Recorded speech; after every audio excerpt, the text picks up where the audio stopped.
Jeff Malkoon, is that right? That's correct. Founder of Peanut Butter Americano. So introduce yourself. So my name is Jeff Malkoon, and I started Peanut Butter Americano. Okay. And are there any current organizations that you're working with? Right, we work very actively with an organization called A Roof for My Country. Okay. So Peanut Butter Americano is sort of a for-profit social venture. Right. And part of the proceeds that we accrue through our peanut butter goes to relief work in 19 countries through A Roof for My Country. That's cool. So describe your product and the flavors available. So we started out with 4 flavors of peanut butter, hence Peanut Butter Americano. Okay. And we've expanded and now have 2 flavors of almond butter as well. Okay. And our most popular flavors are probably dark chocolate peanut butter and cinnamon roasted Sounds almond good. butter. Yeah. Today we have traditional peanut butter, a classic flavor. We have cinnamon honey peanut butter, which is probably our best-selling peanut butter flavor. Okay. It's sweetened with Arizona wildflower and mesquite honey. That's interesting. So sort of has a unique flavor to it. Dark chocolate peanut butter, which does very well, and a flavor called Choco Blanco, which is white chocolate peanut butter, and then 2 flavors of almond butter, classic and cinnamon roasted. Okay. So what's your favorite? My favorite is probably Choco Blanco. Choco Blanco. Yeah, it Okay. just tastes like dessert to me. But like all of our flavors, it's very low sugar. It's always our emphasis. So how did Peanut Butter Americano come to be, and what's your story behind it? Right, I got the idea to start Peanut Butter Americano when I was living in South America shortly after I graduated from Arizona State University. Okay. And I was working with a relief organization called A Roof for My Country. I was building emergency houses on the outskirts of Montevideo. And I just got the idea that I wanted to do something to work with this organization when I returned to Phoenix. And I said, what can I do to work with this organization? Right. And so as I traveled around Latin America, I started to brainstorm and look for market gaps that I saw around the continent. And one of those market gaps seemed to be in peanut butter. Where are your peanuts from?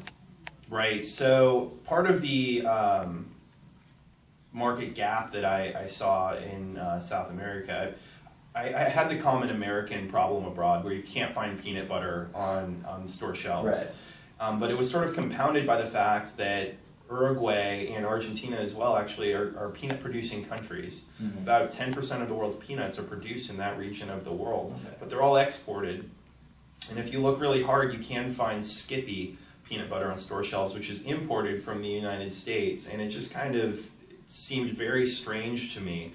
And all the while they're putting dulce de leche on sandwiches, which is a popular spread in that region of the world. And I don't know if have you had dulce de leche? I've had, yeah. It's sort of like a caramel. Mm-hmm.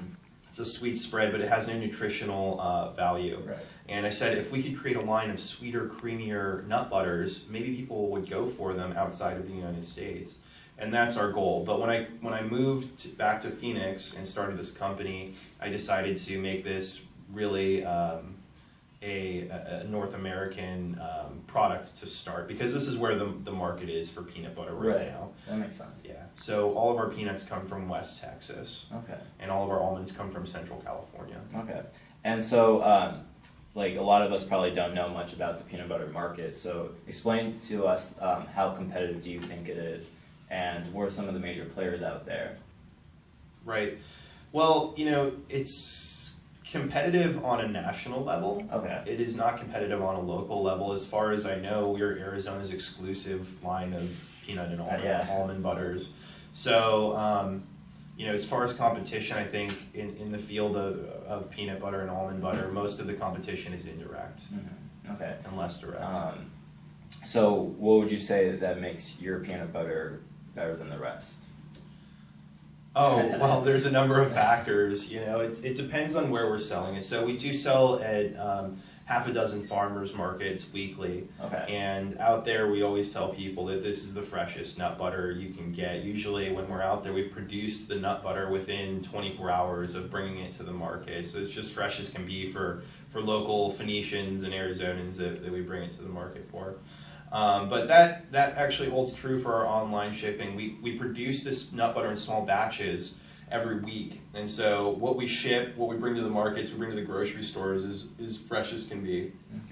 Okay. It's also very low sugar, as I mentioned before. That was a goal of ours, just to make a low sugar nut butter. So the highest sugar count in any of our nut butters and our white chocolate is only 4 grams, which is about 17 grams less sugar than some hazelnut spreads that you can think of in leaders in the nut butter world.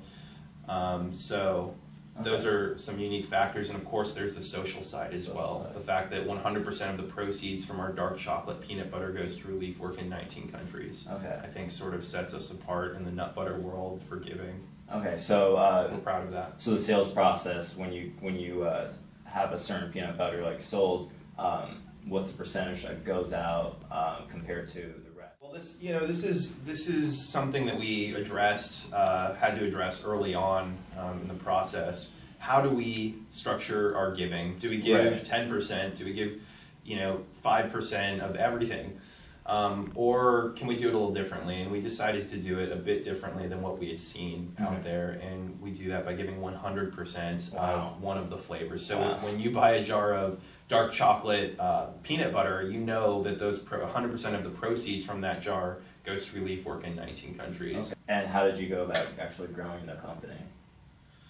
Well, I decided early on to do it the grassroots way, to start in the farmers markets and grow it from there, mostly via word of mouth. And that's the trajectory that we're still on. We still do farmers markets. We're doing more than ever, but we're still doing them around Arizona each month. And but we're in almost 30 retail locations now across the state, and we ship nationally. I think we've shipped to over 30 states. So about 3 months ago, we were accepted into Whole Foods for the state of Arizona, which is really exciting. And we do demonstrations every month where we're just doing free samples of nut butter at the various. Are you actually like making the butter on spot too, or? No. We bring our products in. That makes sense. Is there anyone that you continuously look up to for help, resources, etc.? Absolutely, yeah. I'm very fortunate to have family members who've been in the business world for a long time. So definitely my father, who worked in the corporate world here in the U.S. for a number of years. My uncle, who has been a small business owner for 30 years. Are people that I look up to. But also a mentor of mine is Jerry Greenfield of Ben & Jerry's, who I had the privilege of meeting a couple of years ago and I stay in touch with. And he's been a great mentor to have. That's interesting. Wow. Okay. Well, he was sort of a trailblazer in the social benefit sort of corporation world. He's doing what we're doing really back in the 70s. So have you ever considered going on Shark Tank? I get that question a lot, pretty much every week at the markets. Sometimes actually people come up and they say, "I saw you on Shark Tank." Really? Because there've been a couple of peanut butter adventures. Similar, on I there. think I've seen some too. So I don't think that was us, but I've considered it. But like I said, we're trying to do things the grassroots way, from the ground up. And when I really look at it, I think about the sharks that are on the panel, and the fact that none of them were on a TV show to launch them into the careers that they had. They kind of did it the way that we're doing it, and they built something. So that's the route we're hoping to take. Yeah. Also, I wonder how appealing a social venture really is to some of the people that work on that show, who are really incentivized by the profits. That's basically, Kevin O'Leary. So right. So what's your favorite quote? So I'd have to say my favorite quote is by a great poet named Khalil Gibran. He once said that sadness is but a wall between two gardens. Wow. Okay. And I definitely like to dwell on that sometimes. And life has its ups and downs, but you keep moving, and there's always something else on the other side of the wall. So, in closing, what advice do you have for entrepreneurs that want to follow up in your footsteps? I think my best advice for entrepreneurs would be persistence. Please be persistent. When you have a goal, don't quit. You never know when you're around the corner from reaching the goal that you've set out for yourself, and you just have to be persistent. It's so easy to quit at different points along the way and say, I think this just isn't working out, or it's too tough. Let's look for the next thing. Be persistent. When you set a goal, meet it. All right, sweet. Yeah. All right, that was great. All right.